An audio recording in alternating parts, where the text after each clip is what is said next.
Buenas tardes, muchas gracias por estar hoy aquí en este fantástico día del Mes de las Letras. Agradecemos a las autoridades que hoy tenemos aquí con nosotros, la concejal de Igualdad y Festejos, María Eugenia Gil, la concejala de Mayores y Voluntariado, Ana Verónica González, el concejal de equipo, de equipo de gobierno, Cristina Aguilar, la directora de Mayores y Voluntariado, Sonia López, y el director de Cultura, Mario García. Muchas gracias por estar aquí. Quiero dar las gracias también a todas las asociaciones que han venido a acompañarnos en esta tarde. Una buena tarde vamos a pasar, yo creo que sí. Nos van a enseñar muchas cosas. Se me olvidaba, y a nuestras magníficas chicas que como siempre nos ayudan en todo para que todo esto salga tan bien, que no se nos olvide. La Asociación de Mujeres de Torrejón de Ardoz, Ada Byron, tiene el placer de contar esta tarde con nosotros a don José María Merino, que nos presenta las calles del casco histórico de Torrejón de Ardoz. Dentro de nuestra entrevista, tardes de libro y café. Y sin más, os dejo con nuestra compañera Ana María Paso, que es la persona que va a presentarlo. Muchas gracias.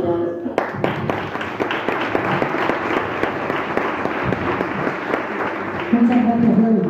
Por favor, un inciso. ¿Podéis traernos un poquito de azúcar? Gracias.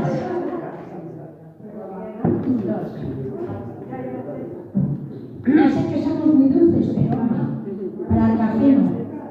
Bueno, y ya sin más, ya he dado las gracias antes que han venido muchas personas y damos las gracias a nuestro historiador de Torrejón, que es un lujo escucharle. Nos quedamos embobadas escuchándole el otro día y yo creo que todos van a disfrutar con ello. ¿Qué voy a hablar de José María Merino? Si ya es una institución del amor con que ha trabajado y con que nos ha transmitido toda la historia de Torrejón. Y es maravilloso. Yo os lo comentaba que la primera vez, cuando yo vine a vivir aquí a Torrejón, pues bueno, vine a vivir a Torrejón como tantas familias, y es cuando cogí los libros empecé a leerlos y me di cuenta la historia tan importante que tenía Torrejón, porque siempre con la cuestión de que estamos cerca de Alcalá de Henares, pues siempre toda la historia pasa, lógicamente, que no vamos a decir que es la misma, que es igual, pero que Torrejón tiene una historia y muy bonita y muy interesante, y eso lo va a hacer José María. Y ahora, si me permitís, voy a dar unas ligeras pinceladas de la biografía de José María Merino, que casi todos lo saben, pero para los nuevos o las nuevas, pues que lo vayan escuchando. Es un torrejonero apasionado por la historia local. Es maestro licenciado en Ciencias de la Educación, licenciado en Filosofía y Letras y doctor en Historia por la Universidad de Alcalá. Su trayectoria profesional lo ha llevado desde la docencia en todos los niveles académicos a la investigación histórica y a la asunción de responsabilidades como inspector de educación. Aprobó la oposición de magisterio ejerciendo en nuestra ciudad y desempeñando sucesivamente los cargos de secretario, jefe de estudios y director. Fue formador de formadores. Accedió por oposición al cuerpo de profesores de educación secundaria y posteriormente aprobó su ingreso en el cuerpo de inspectores de educación del Estado, compatibilizándolo este trabajo con la docencia en la Facultad de Educación de la Universidad de Alcalá. La puesta en marcha de la UNED en Torrejón de Ardoz en el 2011 contó con José María como profesor de Historia Contemporánea del curso de acceso para mayores de 25 años. Ha investigado en varios archivos nacionales de los que ha obtenido gran cantidad de documentos que se conservan en el archivo municipal. Fruto de esas investigaciones son los libros La demografía de Torrejón de Ardoz en el siglo XVIII, base de su tesis doctoral. Torrejón de Ardoz, una historia viva de la que es coautor y subcoordinador. Itinerarios escolares por Torrejón de Ardoz, coautor y coordinador. Agencia Histórica de Torrejón de Ardoz. Ha impartido conferencias sobre la historia de Torrejón de Ardoz en diferentes centros educativos y culturales de nuestra ciudad y en otros centros de Madrid y Alcalá de Henares. Hoy va a compartir en tardes de libro y café con nosotros para hablarnos de las calles que constituyeron el casco histórico de Torrejón de Ardoz allá por el siglo XVIII. Si os parece poco, yo ya me callo. Mira, estaba tan contenta porque sabía leer y escribir, porque fíjate. Bueno, y permitidme que sí, le vamos a hacer solamente 4 preguntitas y ya, porque soy un poco cotilla y me quiero enterar. José María, ¿cómo fueron tus vivencias de juventud? Bueno, buenas tardes. Muchas gracias, Ana María, por esas entrañables palabras que, la verdad, parece que vienen de una buena amiga y por tanto, como tal, la recibo. Pues la vivencia de juventud la recuerdo pues, con cariño, con emoción y sobre todo, diríamos que con agradecimiento por haber tenido la oportunidad de compatibilizar el trabajo y el estudio. Yo tuve claro desde el principio que había que desarrollar todas las posibilidades que la vida nos va poniendo por delante. Y dentro de mi faceta de docente y también de investigador, entendí que tenía mucho campo en el que desarrollar las inquietudes que iban surgiendo en cada momento. Una vez ya constituida la familia, pues estas facetas no desaparecieron de mi vida. Y fue gracias a la comprensión de mi esposa, a su ayuda y sacrificio, que tenemos hoy aquí, como pude seguir este camino, puesto que me tuvo que soportar muchas tardes de ausencias en la universidad, de investigación y de abandono de algunas de las tareas que me hubieran correspondido, como lógicamente debe de ser en un hogar que se lleve bien. ¿Cuándo llegaste a Torrejón de Ardoz? Pues fue por casualidad, como ocurre en muchas cosas. Yo no conocía Torrejón, aunque el nombre me sonaba por lo de la base aérea. Era allá en el año 1978, estando de maestro en la provincia de Barcelona, cuando solicité destino por concurso de traslados. Y me asignaron este pueblo. Y dentro de él, el Colegio Nacional, entonces se llamaban así, Colegios Nacionales, Arias Navarro, hoy Miguel de Cervantes. Ana María ya ha dado algunos datos de mi actividad profesional. En el año 82, la Administración me encargó la puesta en marcha y la dirección del Colegio Pinocho de la calle Turín. Y al poco tiempo pues volví a Miguel de Cervantes. En el año 79 ya pasé a formador de formadores en el Centro de Profesores de Coslada. Algunos de los compañeros están por aquí hoy y tengo mucho gusto de volver a verlos. Y también, pues posteriormente, accedí a la Inspección de Educación. Aquí también, como ha dicho Ana María, la UNED pues, contó con mi presencia en ese curso de inauguración de la Universidad Nacional de Educación a Distancia en Torrejón. Bueno, ¿y qué te motivó para empezar a escribir? Pues decimos ciertamente que la idea surgió del ayuntamiento en el cual en aquellas fechas estaba quien tenemos aquí hoy, a Pepe Pina, pero fue una idea del concejal de Cultura, recuerdo su nombre, don Antonio Sánchez González, quien, enterado de que había presentado una tesis doctoral en la Universidad de Alcalá sobre Torrejón de Ardoz, pues me propuso que coordinara un libro o un proyecto de elaboración de un libro sobre la historia de Torrejón.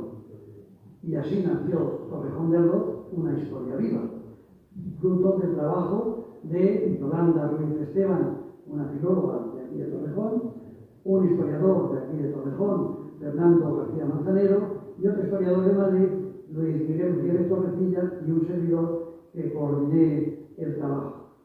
Previamente, el Ayuntamiento y la Universidad realizaron un convenio para editar la tesis doctoral, que se titula La demografía de Torrejón de Ardoz en el siglo XVIII. Y esta se publicó en el año 90.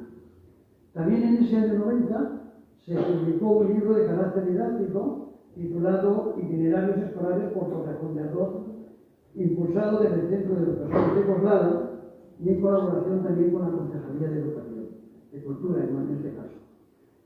Y aún hace un mes, el pasado 19 de marzo, se presentó la primera agenda histórica de Torrejón, de Alfonso Martínez y un servidor. Está en castellano y en inglés y a todo color. Es una agenda pionera porque no se conoce otra igual en ningún otro municipio de España. No sé si con esto te contesto. No, solamente es contacto necesitado. ¿Tienes algún otro proyecto de una nueva publicación, aparte de lo que acabas de publicar? Pues sí. Lo próximo será un libro titulado Hito histórico en Torrejón de Ardoz, la base aire, que esperamos salga no tardando mucho. El siguiente será otro que también está en proyecto, que se titulará Personajes relevantes de la historia de Torrejón de Ardoz. Por aquello que te he dicho antes, que Torrejón si no tiene historia, pues nos daremos cuenta de que sí que la tiene y muy variada. Y posteriormente queremos sacar otro también que desarrollará la llegada de los polígonos industriales a nuestra ciudad. Mientras tanto, pues seguimos trabajando en la redacción de la próxima agenda histórica de Torrejón de Ardoz del año 2025, con nuevos contenidos, que en esta ocasión serán solo en castellano, para dar mayor amplitud a las noticias.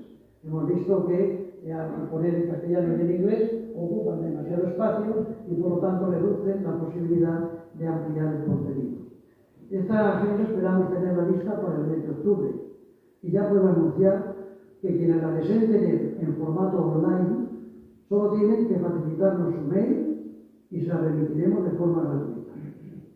Si después de verla en mail la desean en formato papel, bien para leerla con más detenimiento o para regalarla en las navidades, pues facilitaremos una cuenta donde ingresar el importe, que serán 20 euros, y en unos días la tendrán en casa. Pero si se conforman con tenerla en mail, gratuitamente se la mandaremos y con nosotros. Estupendo, de verdad. Bueno, pues ya no tengo más preguntas que hacer. Luego más adelante algún oyente si tiene ganas, pero de momento vamos a lo que verdaderamente hemos venido a escucharle, que nos explique, que nos informe sobre la historia del casco antiguo de Torrejón. Bueno, pues muchas gracias, Ana María, y muy buenas tardes a todos, y gracias sobre todo a la Asociación Alabaino de Torrejón por organizar este encuentro, magnífico encuentro y detallado encuentro, como ven, yo creo que donde las manos femeninas tocan algo, tienen un toque especial que nos ilusiona y nos agrada, como este de aquí, preparado de esta manera. Decimos que gracias a esta asociación, personificado en su presidenta, Lori Rodríguez, en la presentadora, Ana María de Sorrochaga Paso, y como a las almas madres de la asociación, junto a Cristina y otras muchas más.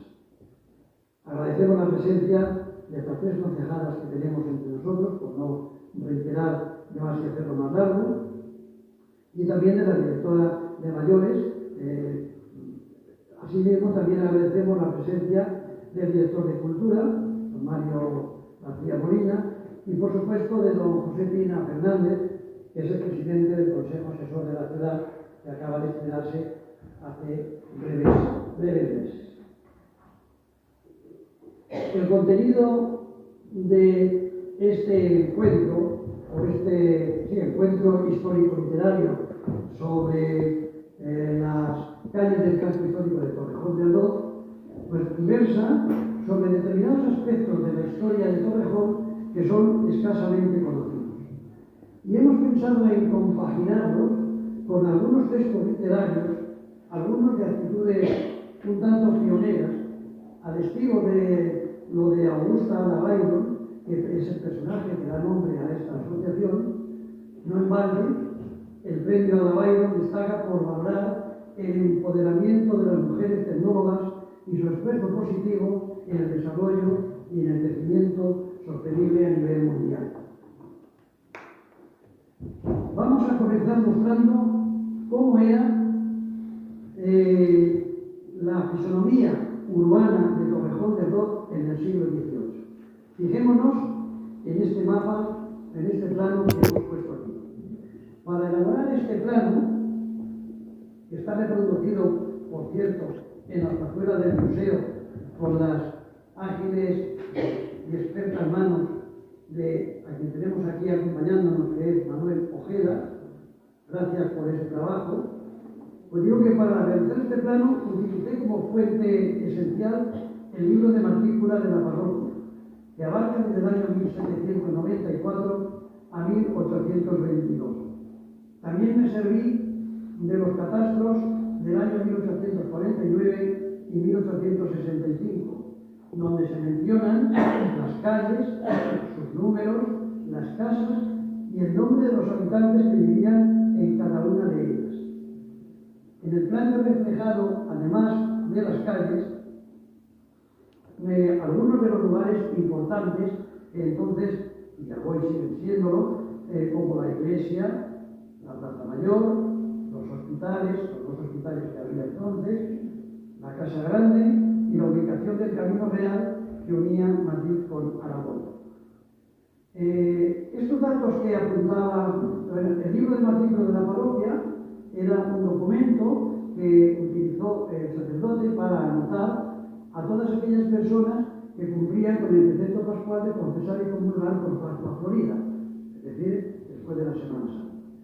Y es un dato fidedigno, puesto que no dejaba de poner ninguno, y lo hacía de una manera muy meticulosa. Tanto es así que después de que lo hiciera bien, venía el visitador eclesiástico del Arzobispado de Toledo, no olvidemos que Torrejón pertenecía al Arzobispado de Toledo, y comprobaba anualmente todas aquellas anotaciones con una rigurosidad extrema, advirtiendo al párroco que no se equivocara en ninguno y, por supuesto, que mantuviera con mucho cuidado los libros limpios y no al alcance de los niños para que no fueran estropeados.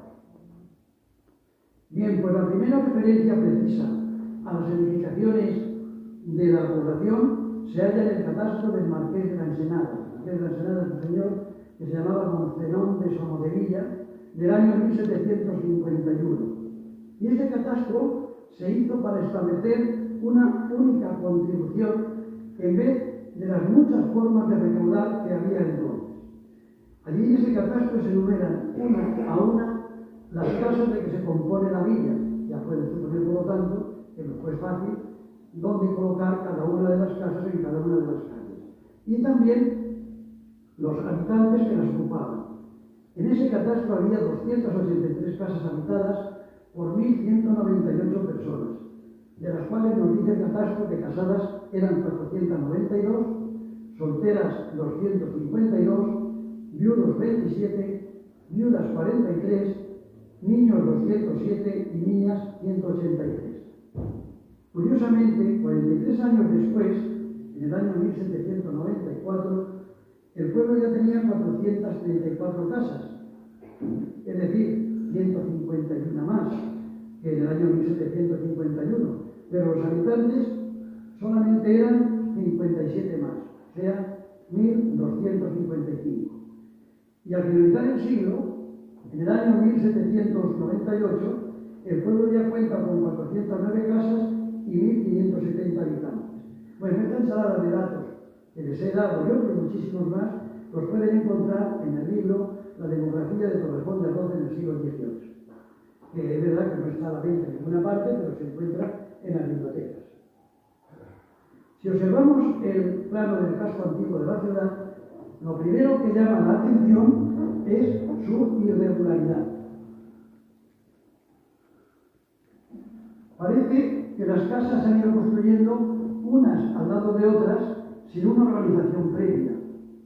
Se percibe además una cierta falta de simetría, pero sin embargo, esta aparente desarmonía, sin embargo, a pesar de eso, existen unas características que conviene señalar. En primer lugar, existen dos ejes, uno transversal y uno transversal al que consideramos como horizontal en la parte sur del municipio, que es el Camino Real. Este que estamos señalando aquí. Justamente lo que tenemos en lo que hoy denominamos la Avenida de la Constitución. Este Camino Real pasaba en la zona sur del municipio y era perpendicular a la calle del medio, a cuyos lados se desarrolla el municipio. Y alrededor de estos ejes giraba toda la vida de la villa.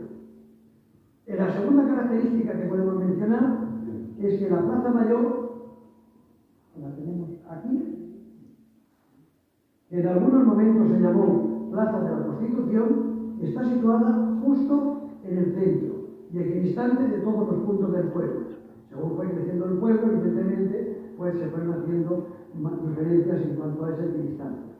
En el lado derecho de la plaza, y haciendo esquina con ella, tendríamos la iglesia de San Juan Evangelista, y en la plaza concluyen las calles más importantes entonces, como eran la de Javier, la de Medio, la calle Real, la calle San Isidro, que subdividen el casco en cuatro sectores, siendo el del sureste el que ha contado con un desarrollo más amplio. En él, el número de las manzanas aumenta y se comprueba la tendencia confirmada a partir ya del año 1960 de la ciudad a crecer hacia el este, donde nos encontramos actualmente. Por la parte occidental, el núcleo urbano se acaba con la calle Cerrada, ahí arriba, y de ahí viene precisamente su nombre. Y circundando el pueblo se hallaban las eras de paso millar que estaban ubicadas en esta zona. El núcleo urbano, por lo tanto, se nos presenta desde el siglo XVIII y hasta el año 1865 muy poco transformado, siendo esta escasa evolución la principal característica que se le puede atribuir. Los límites van a seguir siendo los mismos y, por supuesto, las modificaciones que se introdujeron a partir del siglo XIX pues fueron también mínimas y se resumen única y exclusivamente en el aumento de habitantes en las calles más importantes. Por ejemplo, la calle del Medio experimenta un crecimiento de más de 30 casas en dirección hacia donde hoy está la estación del ferrocarril.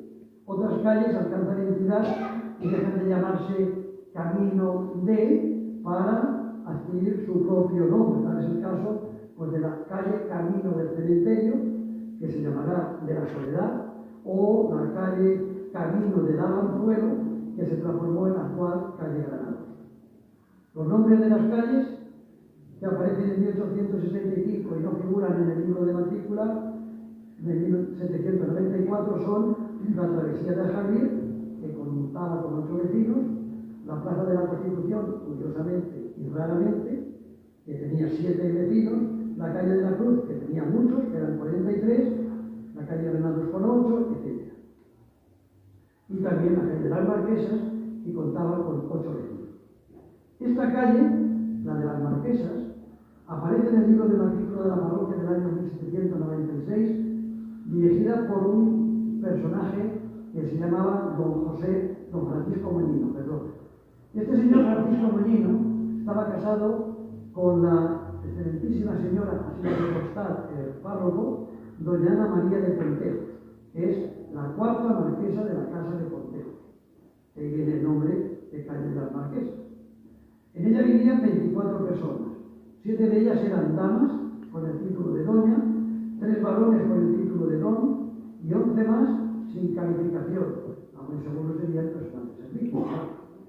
El marquesado de Casa Pontejos procede del primer marqués que ostentó este título, que se llamaba don Antonio de Pontejos, del siglo XVII.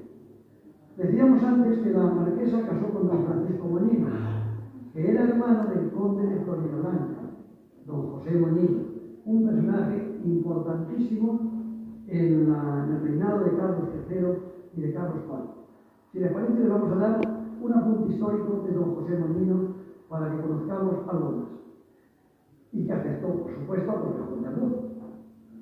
Este personaje, entre los muchos cargos desempeñados, estuvo de embajador en Roma en el año 1772, y allí influyó decisivamente sobre Clemente XIV, consiguiendo la extensión de la Compañía de Jesús en el año 1793, cuando se expulsó a los jesuitas.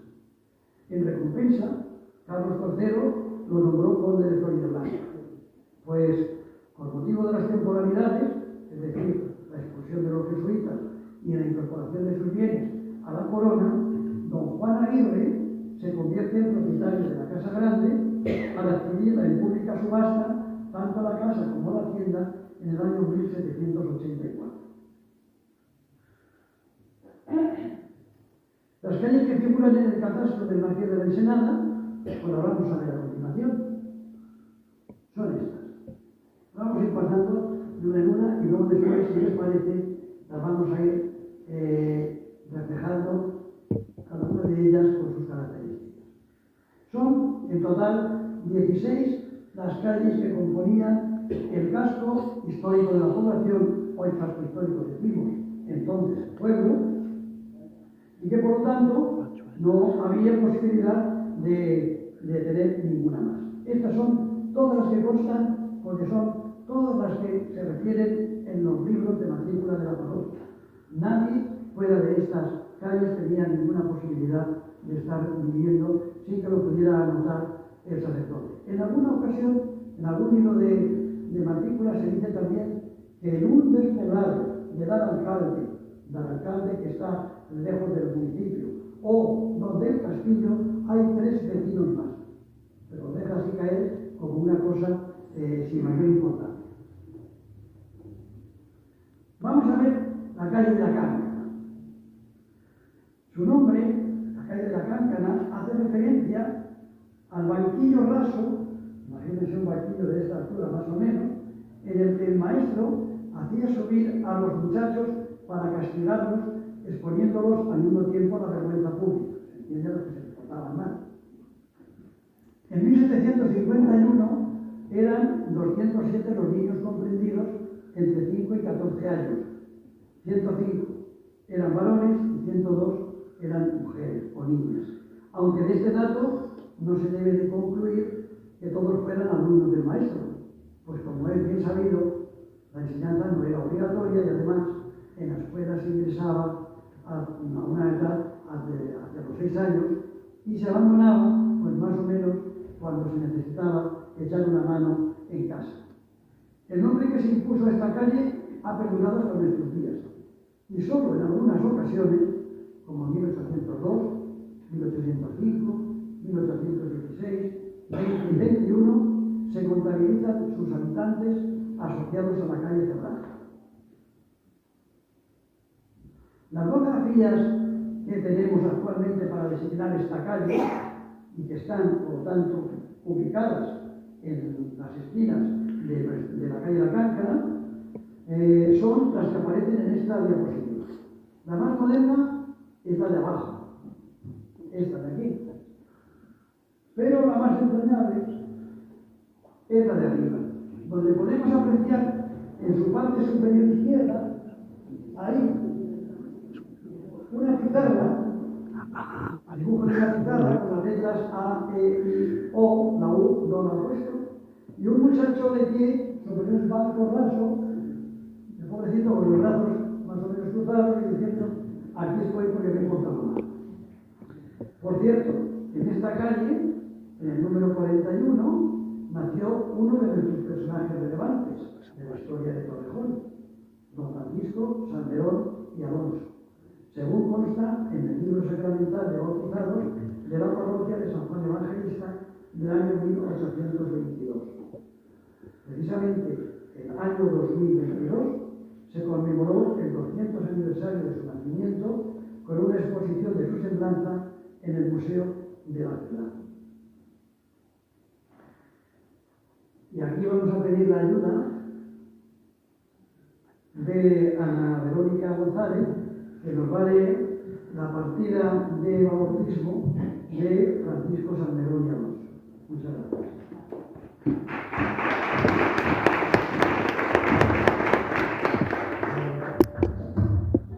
Bueno, un placer tenerte esta tarde con nosotras, lo primero, y lo que estamos aprendiendo, de lo que nos estás contando. Muchas gracias por estar aquí. Calle Cáncana. La partida de bautizado de Francisco María Salmerón y Alonso dice así: en la iglesia parroquial de San Juan Evangelista de esta villa de Torrejón de Ardoz, en el día 30 de marzo de 1822, yo, don Miguel Florén, cura propio de dicha parroquial, bauticé solemnemente a un niño que nació el día 28 de dicho mes y año, hijo legítimo de don Francisco Salmerón López y de doña Rosalía Francisca Alonso García. naturales de Alhama la Seca, reino de Granada y vecinos de esta villa. Su legítima mujer se le puso por nombre Francisco María. Fue su madrina doña María Alonso García, su tía materna, a quien advertí el nuevo parentesco y demás obligaciones. Abuelos paternos, don José y doña María López. Maternos, don Francisco y doña Bárbara García, todos naturales del dicho Alhama, y lo firmé, don Miguel Flores.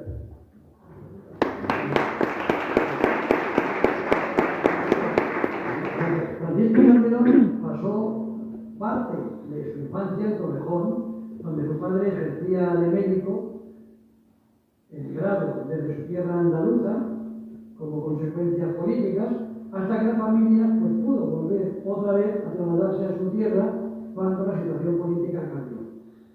La vida de Francisco Salmerón fue muy ajetreada, como corresponde a un personaje inquieto que alcanzó las más altas magistraturas en su trayectoria política. No olvidemos que llegó a ser ministro de Ultramar y presidente del Congreso de los Diputados. Su recorrido vital estuvo presidido por el lema que nos transmitió en este epitafio. Tengo por dogma el Partido Progresista, tengo mi punto de apoyo en la democracia y mi aspiración infinita en la República Federal. Esta es su imagen, su fotografía auténtica, esta es su firma y estos son los dos principales cargos que ostentó. Muchas gracias. Concluí en la Casa Grande, aspecto este que lo tenemos desvelado en la matrícula del año 1798, donde la casa de don Juan Aguirre, que hemos dicho, propietario de la Casa Grande, aparece regentada por él y en la que habitaban además 13 sirvientes varones y 3 mujeres. Su nombre obedece a que con ella se cerraba el pueblo por la parte de Poniente. De ahí su actual denominación de Ronda del Poniente. En el mapa que nos sirve de guía, la calle aparece erróneamente rotulada a la izquierda. Oh, perdón, perdón, no es que es en el mapa previo del primero. No, para atrás. Me va a servir la siguiente, aunque no sea esta. Aquí ven que pone calle cerrada, ¿verdad? No sé si llega a verse desde atrás. Sí, Pues realmente esta es un error, puesto que esto de la calle. La calle cerrada es esta otra de aquí. Ese es un error que hemos descubierto con posterioridad y que lo agradecemos sobre todo a Julián Dueñas Casanova, que nos ha estado ilustrando sobre este error que él ha detectado, al que le agradecemos esa información.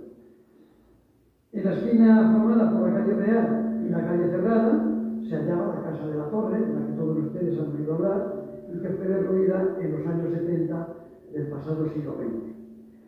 Precisamente la Casa de la Torre fue el hogar de algunos personajes de Torrejón, como la familia Sandoval y Pútoli. Manuel Sandoval, nació en el año 1874 y murió en 1932, aunque nació en Madrid, vivió sus últimos años en la Casa de la Torre. Este señor era licenciado en Derecho, doctor en Filosofía y Letras, catedrático de Lengua y Literatura y recorrió múltiples institutos enseñando lengua y literatura. Y lo más importante, que fue académico del número de la Real Academia de la Lengua, donde ocupó el sillón T mayúscula y tuvo también una larguísima lista de cargos y honores. Está enterrado en Torrejón y una calle con su nombre nos lo recuerda. Reflejó la vida torrejonera del principio del siglo XIX con un intenso realismo. En concreto, en el poema La Sierra, lo hace de una forma maravillosa. Imagínense una tarde del mes de agosto en Torrejón del Rey. Si ahora estamos en abril y a estas horas ya teníamos calor, imagínense durante el mes de agosto, con ese calor que cae a plomo, lo que sería Torrejón de Ardoz. Pues él nos hace un poema del cual hemos extraído unos cuantos versos nada más por no cansarle, porque es muy largo, del cual la Verónica nos la va a leer, por favor. Todo es bochorno y lasitud, parece, que, cediendo al sopor en la molicie de la enervante siesta, el mundo ha recargado languidece. Las calles y las plazas están desiertas, y las cerradas puertas, a cuyo viejo umbral nadie se asoma. Inmóviles descansan en su quicio, donde tranquila el destructor oficio, ejercita incansable la carcoma. Dentro la misma carno. En los corrales se refugian los pavos y gallinas, a la sombra de aleros y bardales. Hierven en las cocinas las ollas arrimadas al rescoldo y en los frescos portales. O la puerta del patio, o el toldo, que forman replegadas las cortinas. De la luz protegidas y cubiertas se ocupan en sus útiles quehaceres y alternan con el sueño el ejercicio, bostezando y cosiendo las mujeres.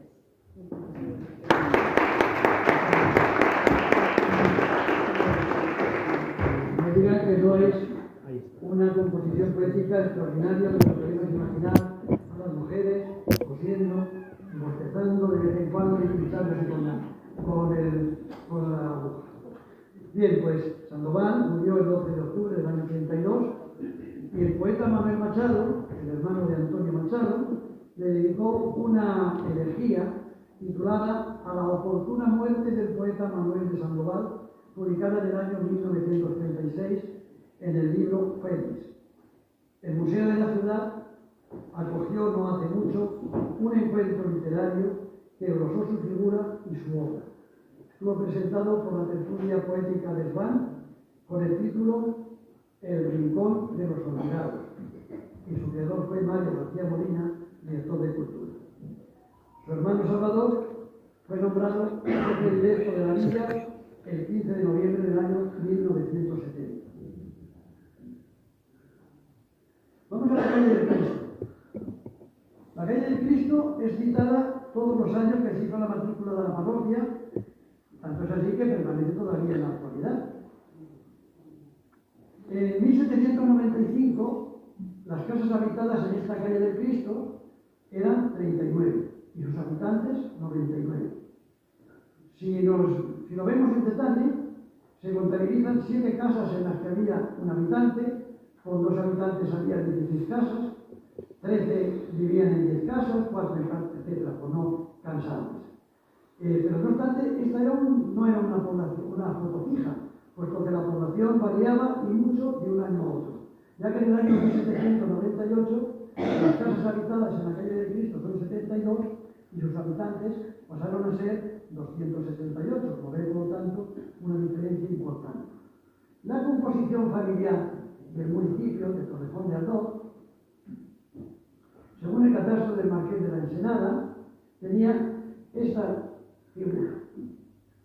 En el catastro del Marqués de la Ensenada del año 1751, el número de familias que tenían un hijo eran 76, las que tenían 2 hijos eran 74, las que tenían 3 hijos 56, las de 4 hijos 22, con 5 hijos 8, con 6 hijos 3, con 7 hijos 1 y con 0 hijos 43. Y en el libro de matrícula de la parroquia, para que vean ustedes que no hay una gran diferenciación 47 años después, el número de hijos que tenía cada familia, pues viene a ser un tanto similar, con algunas diferencias, lógicamente, pero no muchas. En esta calle, aquí hay una cuestión curiosa que no les he puesto todavía, y que es que la terminología que utilizaban para designar a los hijos expósitos era con una P y una O pequeñita, que significaba pedrero, que quiere decir hijo de la piedra, que es donde normalmente se ponían a estos hijos expósitos, o en otros sitios, como explicamos el día anterior, cuando hicimos lo de la agenda de este año de Torrejón de Ardoz.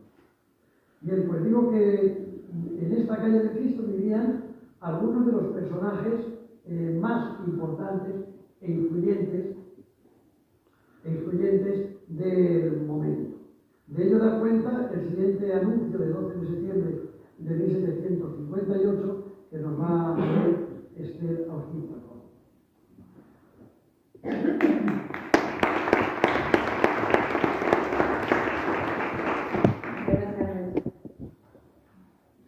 El diario noticioso, curioso, erudito y comercial público y económico de 1758 anuncia la venta de una casa grande para labor en la villa de Torrejón de Ardoz, aunque sea para 6 pares de mulas, con muy buenos cuartos, cámaras y demás oficinas, con una cueva que tiene 12 tinajas, cocedero, con 2 cubas, viga de lagar, 3 pajares y puertas fallas, linda con 3 calles públicas, en el mejor sitio del lugar.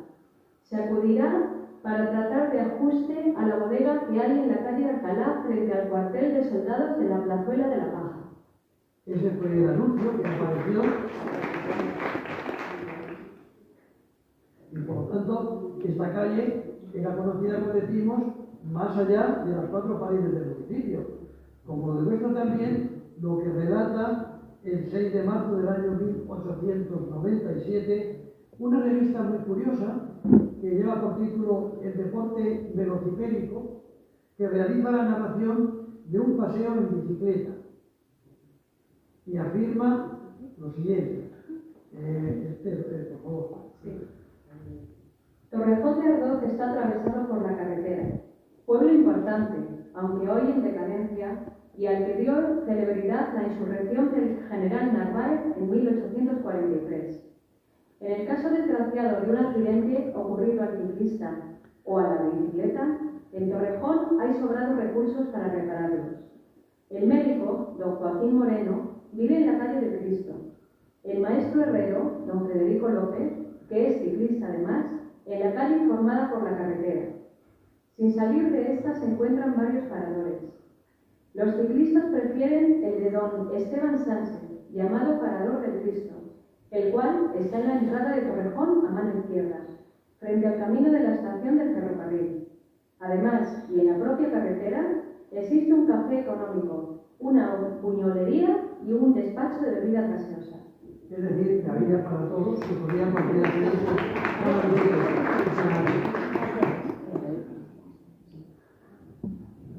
Vamos a pasar a la calle del medio.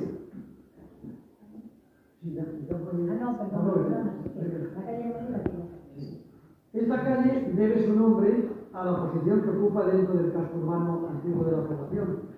Cruza de sur a norte dicho casco, siendo uno de los 2 ejes principales del municipio. En ella se albergaba el mayor número de habitantes. En el libro de matrícula de la parroquia su denominación varía en poquísimas ocasiones, y cuando esto ocurre se utilizan los siguientes términos: calle del medio, calle de en medio y, aunque se conserva en la actualidad, calle de en medio. En el rótulo de la calle, en su margen superior, aparece dibujado en el mapa que nos sirve de guía.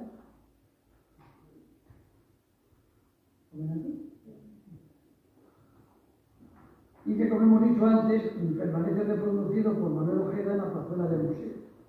En el catastro de 1849 aparecen ubicadas en esta calle una bodega, en el número 23, la escuela, en el número 62, y la cárcel pública, en el número 63.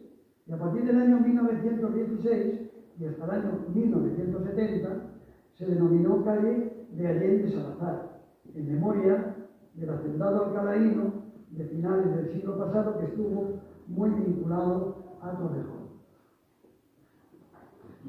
¿Nos puede leer, por favor, el texto siguiente?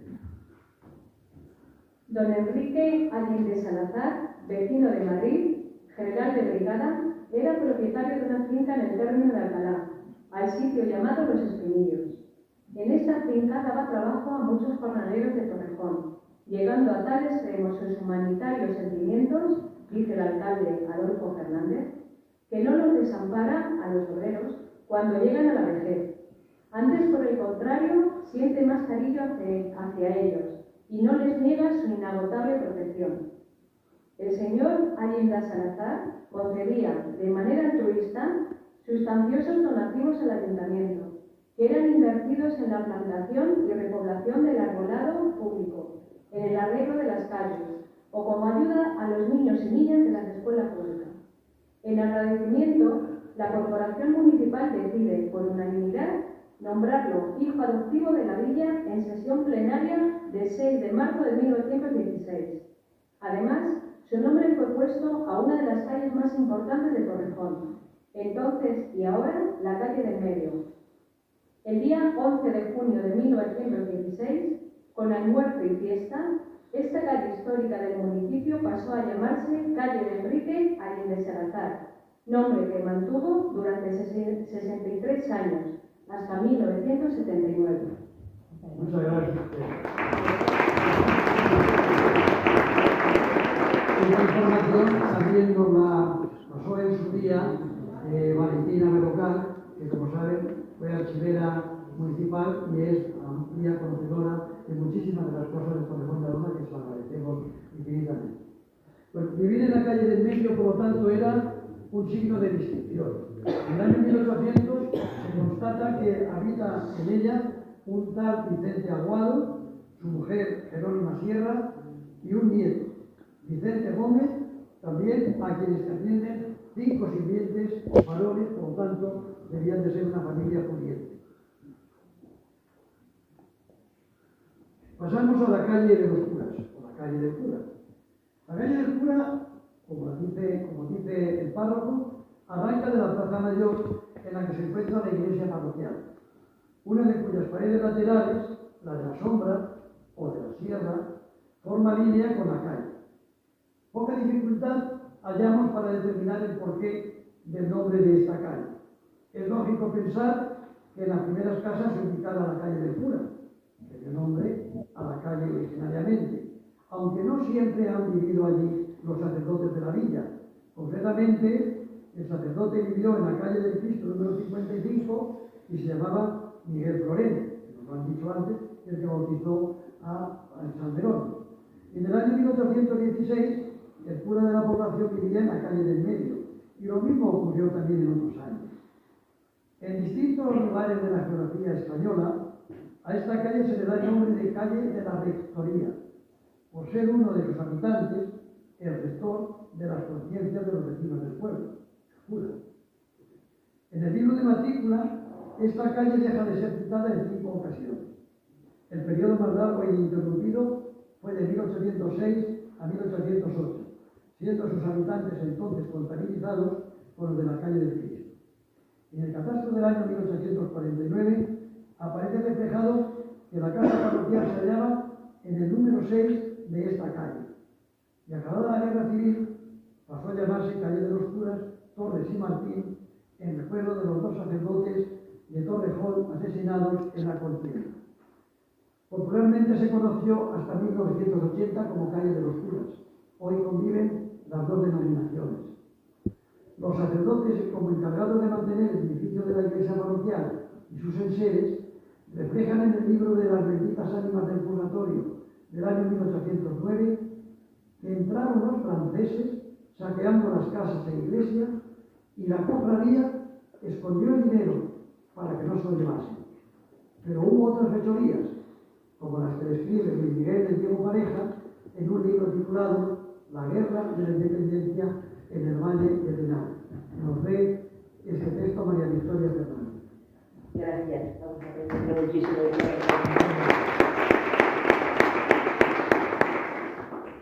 La lectura de lo dicho, que es de Luis Miguel de Diego Pareja.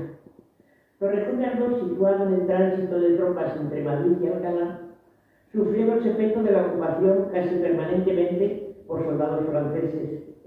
Y según su párroco Antonio Hidalgo, entre las alhajas y ornamentos robados destacan una lámpara de plata grande para alumbrar al Santísimo Sacramento, de 619 onzas, 6 candelabros, una cruz de plata para la mesa del altar, de 414 onzas de peso, 2 copones y una caja para el viático, 5 cálices, todos de plata, y uno especial para los días clásicos, una custodia grande, toda en blanco, de hechura antigua, para los días clásicos, una custodia de 272 onzas, una cerradura de plata de 232 onzas también, una concha de plata para bautizar de 7 onzas y 2 arañas de plata de 90 onzas. A pesar de la pérdida en calidad, algo se logró recuperar de la gestión de los objetos del depósito de bienes nacionales a instancias del párroco Antonio Hidalgo el 13 de mayo de 1809. Muchas gracias. Y en el periódico La Época se publica el 10 de febrero del año 1855 que, siendo sabedor el gobierno civil de que se trataba de robar en la iglesia de Torrejón de Ardoz en la noche del miércoles, adoptó las medidas que juzgó conducentes, y entre ellas la de que en la citada iglesia se escondiesen algunos guardias civiles. Ignorantes los malhechores de la disposición de la autoridad, empezaron a realizar su propósito barrenando las puertas, pero apercibidos de la existencia de gente dentro del templo, se dieron a la fuga abandonando los instrumentos que debían facilitarles el robo. Sin embargo, ayer han sido conducidos presos al gobierno de la provincia 6 hombres y una mujer que eran los autores del delito, y a los que se imputan también los sacrílegos despojos que han llevado a cabo en otras iglesias de las inmediaciones de Madrid. Muchas gracias. Casi 100 años después, el 17 de febrero del año 1907, el periódico La Correspondencia de España recoge la noticia del robo en la iglesia de Torrejón de Ardoz el pasado día 15 y lo tilda de escandaloso. Detalla que los ladrones penetraron forzando la puerta con una pala enorme y rompiendo todo aquello que encerraba algún objeto de valor. En el suelo estaban esparcidos los objetos sin valor que los ladrones no se quisieron llevar. Pues entre los desaparecidos figuraban 4 termos completos de los sacerdotes, un cáliz de plata, el copón con las sagradas formas dentro. También se llevaron las vestiduras de la Virgen del Rosario y algunas joyas que ornaban esta y a otras imágenes. Puede decirse que lo que ha quedado objeto de valor en la iglesia de fácil transporte no ha desaparecido. Y el párroco de Torrejón visitó ayer mañana al comisario general de la policía y les puso los detalles que conocía del robo. Muchas gracias. Muchas gracias. Y el 2 de marzo siguiente, es decir, solo 15 días después de ocurrido el robo, el semanario El Amigo del Pueblo de Cardenales publica el anuncio de la Junta Diocesana de Construcción y Reparación de Templos para la adjudicación en pública subasta de las obras de reparación extraordinaria de la Iglesia Parroquial de Torrejón, bajo el tipo de presupuesto de contrata importante de 9.000 pesetas. En esta calle de Cura habitaban algunos de los más pudientes torrejoneros en el año 1799, como por ejemplo los descendientes de Eusebio Caballero, que a mediados del siglo XVIII era un labrador joven de 31 años y comerciante de ladrillos, en cuya casa convivían 19 personas, de las que la familia en sí la formaban el abuelo materno, el matrimonio, un niño y 2 niñas. El personal de servicio se compone de 2 criados jóvenes de 14 y 22 años, 2 mayorales de labor y 9 mozos de carretería para atender el oficio de transportista de ladrillo.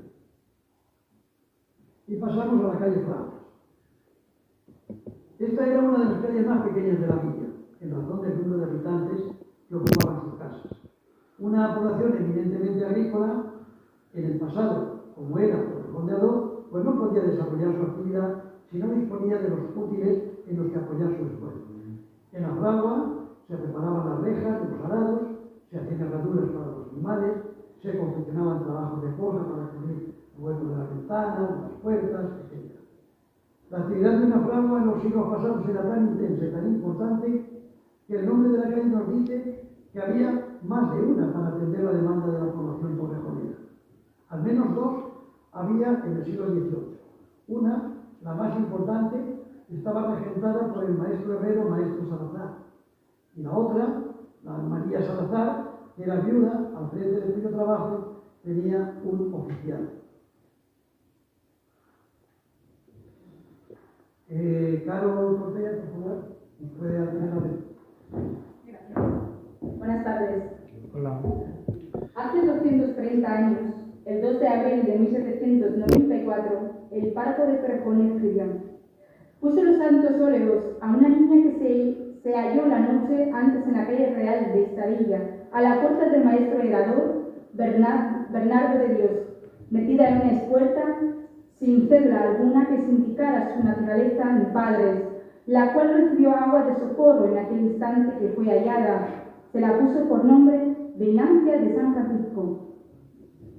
Bueno, de este hecho ya dimos cuenta el 19 de marzo en la presentación de la Agenda Histórica de Torrejón de Ardoz 2024, explicándolo a la incidencia de lo que eran los niños expósitos en una sociedad como la del antiguo régimen.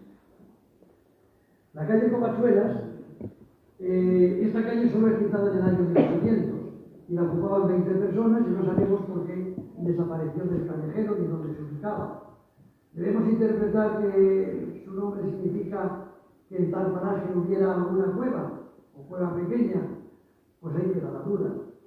Desde el año 1806 a 1808, esta calle viene asociada a la calle del cura, desapareciendo de los libros de matrícula.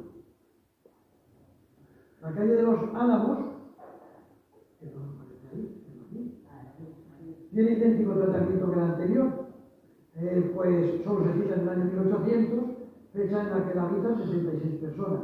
Desde entonces ya caen en el olvido de los anotadores eclesiásticos sin conocer a qué calle o a qué calles se adjudicaban sus vecinos.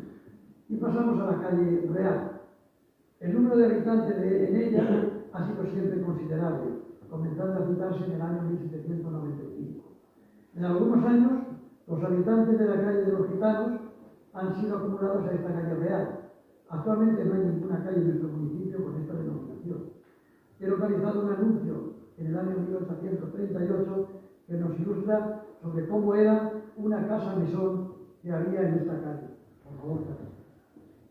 El Diario de Avisos de Madrid, de fecha 26 de octubre de 1838, anuncia la venta en Torrejón de Ardoz de una casa mesón, cita en la calle Real, de 7.350,5 pies cuadrados superficiales, constando de 2 plantas, baja y principal, conteniendo en la primera descargadero, cuadras espaciosas, bajas, 2 pozos abundantes de aguas claras, cocina y otras oficinas, y la segunda de panera espaciosa. La persona que quiera interesarse en su compra podrá avistarse en Madrid con don Pedro Sanz, del Comercio de Libros, calle Caretas, quien informará de la persona con quien se ha de tratar para el ajuste. Muchas gracias, Carlos. En el año 1808, la última casa de esta calle ocupa el número 314.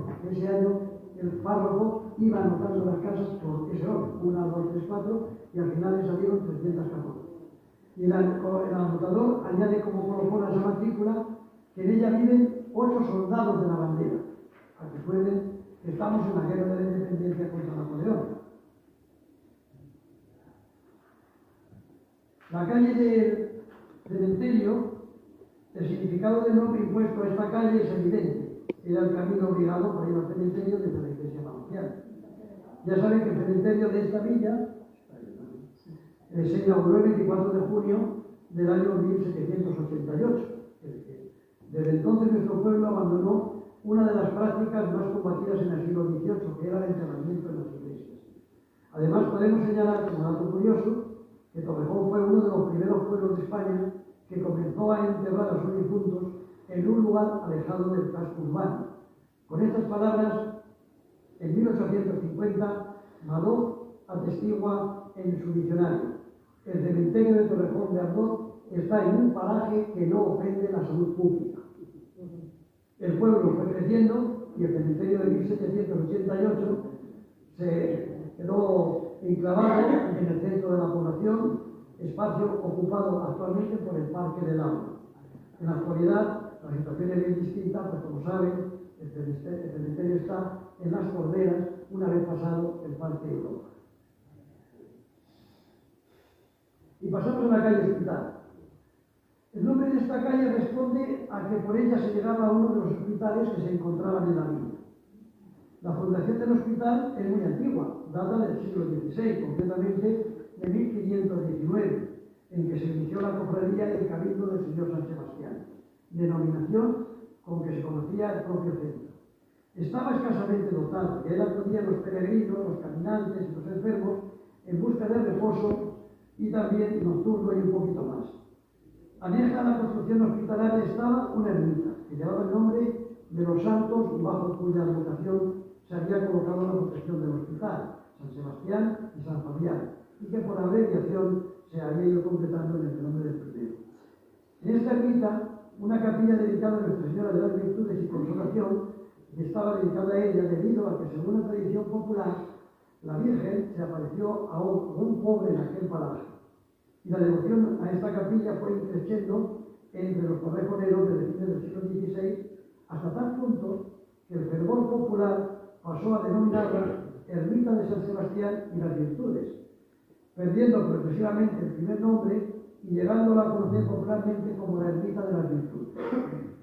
Por motivo del pleito que se suscitó en el año 1757 entre Eusebio Caballero y la cofradía y cabildo del señor San Sebastián, se encuentran suficientes elementos de juicio para informar que existió un hospital con la ermita y que posteriormente surgió la veneración en una capilla de dicha ermita a la imagen de las Virtudes.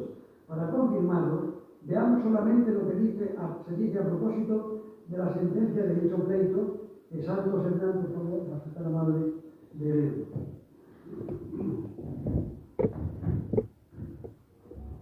Buenas tardes. En el pleito y causa que en este Consejo de la Gobernación de Toledo ha seguido y sigue Eusebio Caballero, vecino de la villa de Torrejón de Ardoz, sobre que se le declara el derecho de patronato perpetuo de la ermita de Nuestra Señora de las Virtudes y Consolación, cita en el término de dicha villa, a que se ha opuesto el cabildo y cofradía del señor San Sebastián en su hospital propio de la mencionada villa, y en cuya ermita no está, cita, la capilla de Nuestra Señora de las Virtudes y Consolación.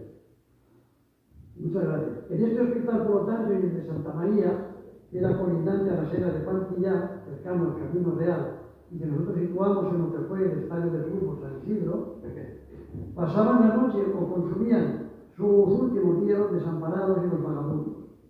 Todos los que morían en las cercanías de la villa o en los mismos hospitales eran considerados como pobres y se enterraban, de acuerdo con esta consideración, en lo nuevo, o zona aneja a la iglesia y extramuros de la misma. Suponemos que este lugar funerario fue conocido como lo nuevo y que se debió a comenzar a utilizar a principios del siglo XVIII. Pues en el año 1705 se dice, a propósito de una defunción ocurrida el 7 de agosto de ese año: falleció un pobre que vino moribundo al hospital y no hubo quien diese razón de dónde era ni cómo se llamaba. Fue enterrado en lo nuevo, donde se entierran a los pobres. Debemos entender que cuando la cita hace referencia al hospital, los anotadores eclesiásticos se referían al hospital del señor San Sebastián. Pues cuando no es así, se explicita con toda claridad que es el de Santa María, también llamada Nuestra Señora de la Asunción, a que quieren, si es que lo quieren nombrar. Y así en otra ocasión vemos. Falleció un pobre en el hospital de Santa María, que dijo llamarse Juan González, natural de Anguita, reino de Aragón, viudo y de 50 años, y declaró que le debía a Juan Condenos, vecino de dicho lugar de Anguita, 250 reales de vellón, los cuales dejó declarados, y con los demás bienes que tiene en dicho lugar se los den al cura de su parroquia y se los digan de misas por su alma. Enterróse en el grado de los pobres.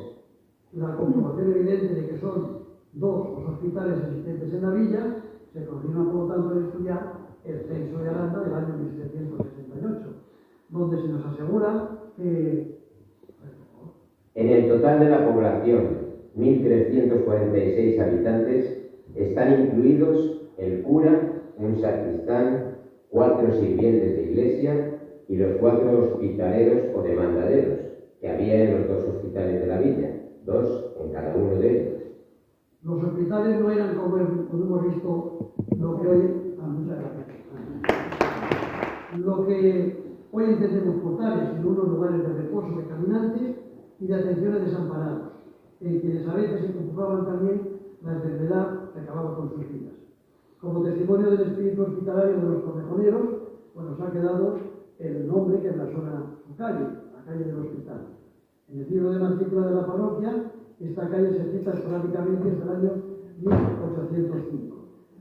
Posteriormente ya va desapareciendo. La calle Jabonería, de esta calle tenemos que decir que debió de existir en ella un taller donde se fabricaba y expendía el jabón al que acudían los torrejoneros para aprovisionarse de este elemento procedente del sebo y de la grasa de los animales, indispensable en la vida humana. En el año 1798 comienza a citarse el libro de matrícula de esta calle con un número considerable de habitantes, manteniéndose esta citación durante todo el tiempo posterior que abarca dicho libro parroquial. A veces la encontramos escrito con la grafía Jabonería o a veces con una X para poner la J en Jabonería. La calle de los gitanos nos induce a confusión, pues siguiendo la trayectoria del número de personas que la ocuparon en los años que tenemos documentados, su habitabilidad es muy variable.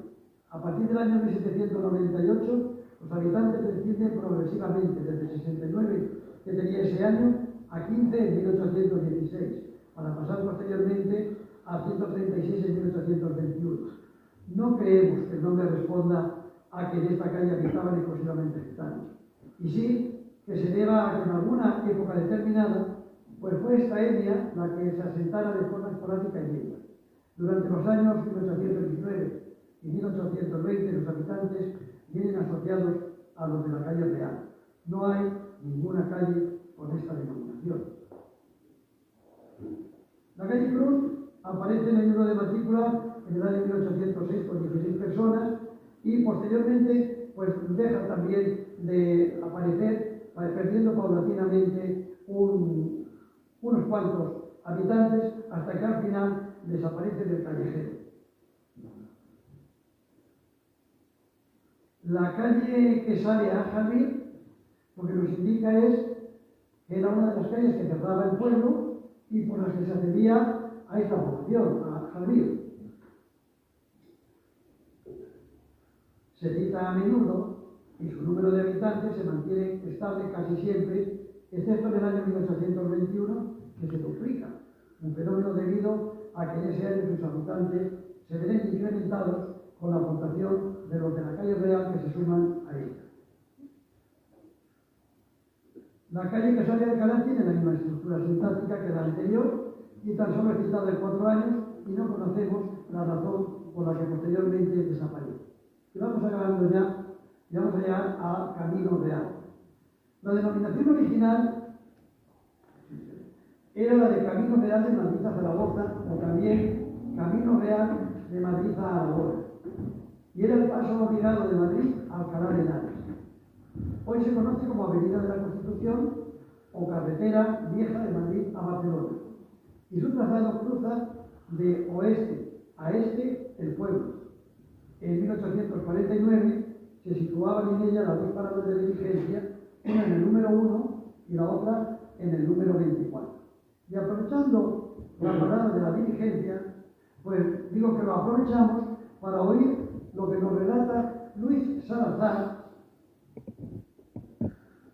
que es un erudito escritor, que en una novela filosófica titulada Jornada de los coches de Madrid a Alcalá, relata que varias personas que van en coche de caballo de Madrid a Alcalá debaten sobre los más enrevesados temas. Y a través de este autor podríamos afirmar que una moza del mesón de Torrejón es la precursora del feminismo. En uno de los pasajes de ese libro se dice: vuelva el padre Diego a la lección, que ya se descubre Torrejón y es tarde. Y paró el coche a la puerta del mesón de Torrejón. Pasaron todos al mesón y se sientan para proseguir con sus sesudas conversaciones. Pero el cura se molesta por la presencia de una de las mozas del mesón, la dama Teresa, a la que increpa. Y esta, en vez de amilanarse, le responde con este diálogo: Pues ¿quién le ha dicho al padre cura, respondió la dama, que por serio sea el acto? No podré oírlo. ¿De dónde se saca que hay nada negado a mi sexo? Si con él concurren el estudio y la aplicación, ¿pueden ser congregantes su sacristán y los otros que miro, y yo no puedo oír la doctrina exquisita de su papel? ¿Acaso el espíritu tiene sexo? ¿No les unió Dios al cuerpo de la mujer como el del hombre? La cabeza, que es el único órgano de las ciencias, ¿es diferente en los dos? No veo yo con los ojos, no oigo con los oídos, no gusto y no hablo con la lengua. Las aplicaciones de la mujer son de menos fatiga y de menos discurso que las del hombre. No se fundan todas en el orden, en la armonía y en la conformidad. Finalmente, si entre los hombres los más delicados son los de mayor espíritu, la mujer, que tiene un temperamento más delicado que el hombre, no podrá igualarle y accederle si se dedicase al estudio. Si alguna vez el feminismo busca una santa patrona, aquí tienen una buena candidata, la dama Teresa.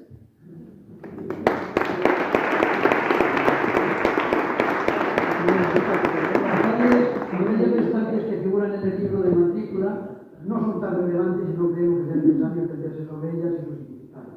Queremos únicamente citarlas como testimonio de que en algún momento pertenecieron al callejero de Torrejón. Son la calle del Cura desde las Comachuelas y la de los Palomares y Camino de la Galzuela. Pero a título informativo se hace constar que también en el Soto de Aldovea vivían 3 personas en el año 1815. Y la calle Iglesia y Plaza Mayor. Es muy curioso que en el libro de matrícula de la parroquia no aparezca ninguna de estas denominaciones para los 2 lugares más concurridos de la población. Actualmente para la calle Iglesia sí tenemos una placa moderna. La Plaza Mayor se renombró Plaza de José Antonio después de la Guerra Civil. Con la democracia su nombre es Plaza Mayor. Y aunque todos los torrejoneros saben dónde se halla y cómo acceder a ella, esta plaza no tiene identificación escrita en ninguna de sus esquinas. Ahí lo dejamos. En el año 1924, concretamente el 24 de diciembre, el periódico La Prensa reproduce un cuento de Nochebuena, titulado La triste soledad. Los protagonistas son Joaquín Sandoval, joven rico y aburrido, y Mari, una tanquista del cabaret. Él pregunta a Mari, Ana María, por favor, ¿quieres que pasemos juntos la noche? Ella responde, oye, ¿por qué no eres castizo y haces un uso o una cosa que se me está ocurriendo? En pocas palabras, la muñeca rubia expuso al elegante sus planes. Joaquín recogió su auto y juntos se dirigirían a Torrejón de Ardoz, de donde era natural la chiquilla loca y donde pasarían la noche en compañía de sus ancianos padres. El cuento acaba cuando Joaquín abandona el pueblo pasando por la plaza. Junto a las tapias de la iglesia, de esa vieja iglesia, se apiñaban los mozos que miraban con odio al señorito que guiaba aquel espléndido coche. Joaquín tuvo también para ellos otra mirada, pero no de odio, sino de envidia, porque eran dichosos en medio de su pobreza. muchas gracias.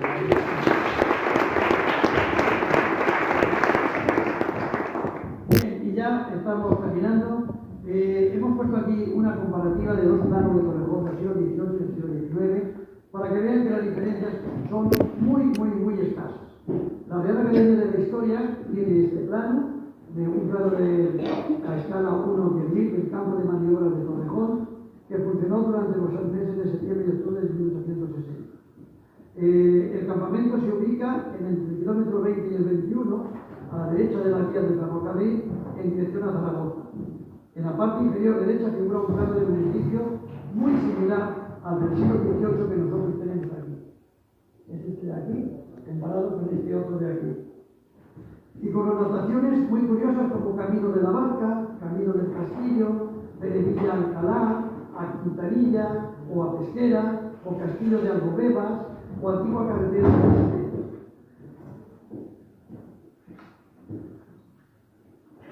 Y como conclusión,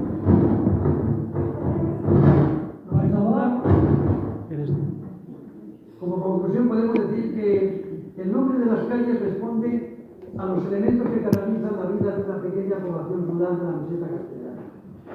Así, podemos deducir la influencia eclesiástica en la de Cristo, cura y cruz, el desempeño de los oficios que sirven a los agricultores en las de fragas, cáncana y jabonería, y la ubicación geográfica para facilitar el tránsito de viandantes, como la calle del Medio, que sale a Ramiro del Cementerio.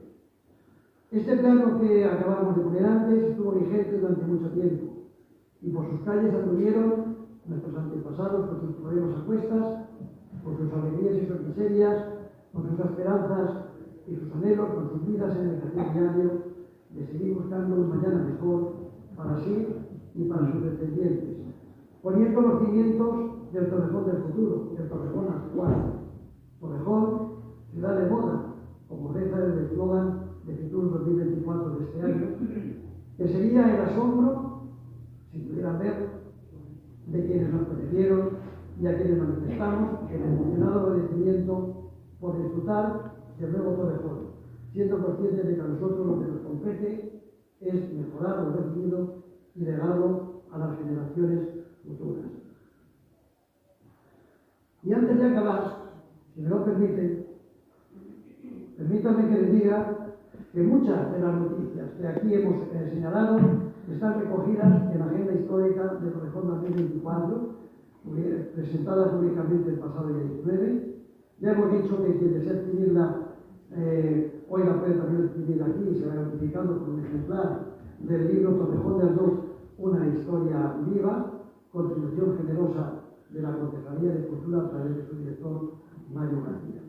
De modo especial deseo agradecer a quienes han puesto su mejor empeño en organizar este libro café con tanto detalle y tan maravilloso como son las personas de la Asociación Ada Byron, y a quienes han puesto también su mejor empeño en las lecturas que nos han acompañado: Ana Verónica González, Estel Austin, María Victoria Fernández, a Santos Hernán, a Coral Ortega y a Ana María Paso.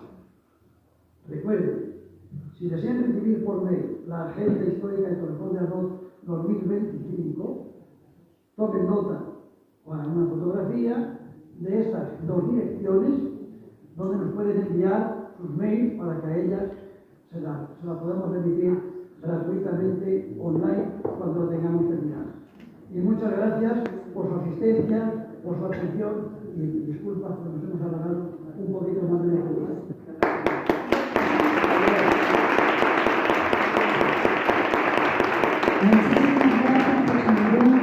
Es un orgullo tenerte y la verdad es una satisfacción poder aprender y llegar a conocer a Torrejón de Ardoz, sobre todo los que somos de fuera. Y ahora, si me permite, la presidenta Lori te va a dar unas palabras. Muchas gracias por haber estado esta tarde con nosotros. Si me permitís, voy a darle un pequeño obsequio para que tenga un recuerdo de esta tarde tan memorable, por lo menos para Ada Byron, y para que tenga un recuerdo de este camino.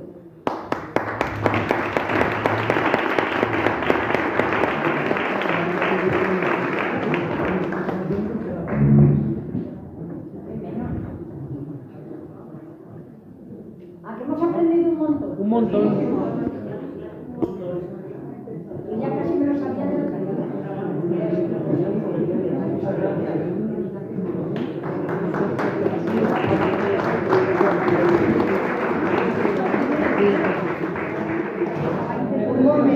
Un momento. Antes de que todo termine, recordaros, tenemos aquí la agenda para venderla. Vale 20 euros. Quien quiera, ahora se van a poner aquí unas compañeras para venderla, ¿vale? Entonces, creo que la vas a firmar. Vale. Era que eso, y además, cuando compren la agenda, se les obsequia con el libro de Torrejón. Eso es. Vale. Muchas gracias a todos y ahora, dentro de nada, podéis pasar al fondo que vamos a daros también un reflejo.